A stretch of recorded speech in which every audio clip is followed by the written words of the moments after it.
Ce qui est intéressant, je l'ai dit plusieurs fois, en astrologie, c'est le changement de phase. C'est le moment où le changement de phase se produit. C'est là que l'astrologie peut prévoir quelque chose.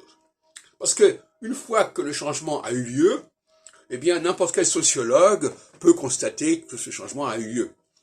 Bon, mais ça c'est un travail après coup. Ce qui est intéressant pour l'astrologue, c'est qu'il puisse circonscrire le commencement d'une phase et la fin d'une phase, et que l'on puisse s'organiser en conséquence, notamment sur le plan constitutionnel, sur le plan des mandats, etc. Alors, ce qui est intéressant, c'est le passage, le basculement d'une phase à l'autre. C'est là qu'on voit l'astrologie. Que, en très peu de temps, il y ait ce basculement de la mentalité solsticiale à la mentalité équinoxiale, ou de la mentalité équinoxiale à la mentalité solsticiale, ça, c'est une façon de prouver l'astrologie. Parce que ça ne correspond à aucune explication sociologique réelle.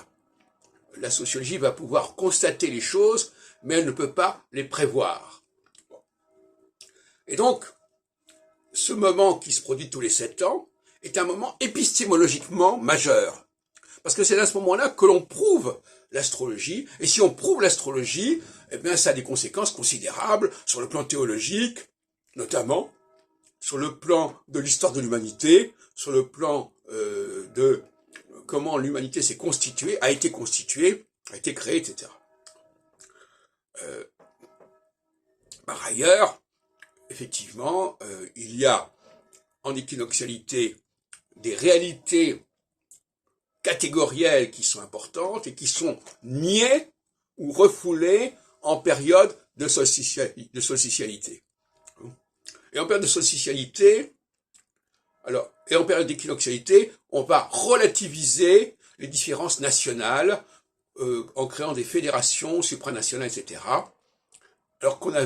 Et donc on va évacuer, ou du moins mettre de côté les structures nationales. Ce qui fait que il y a un certain nombre de débats qui sont un petit peu aberrants. Par exemple, parler de dire qu'il y a des collaborateurs ou de la collaboration dans les années 40, ben c'est normal puisqu'on est en phase d'équinoxialité. Et en phase d'équinoxialité, la question de la frontière nationale, elle est relativement évacuée. Donc voilà. Et inversement, il y a d'autres périodes où c'est au contraire la question de la différence des sectes, la différence des races, la différence des compétences, etc., qui va être au cœur du problème, et la question nationale va passer au deuxième plan.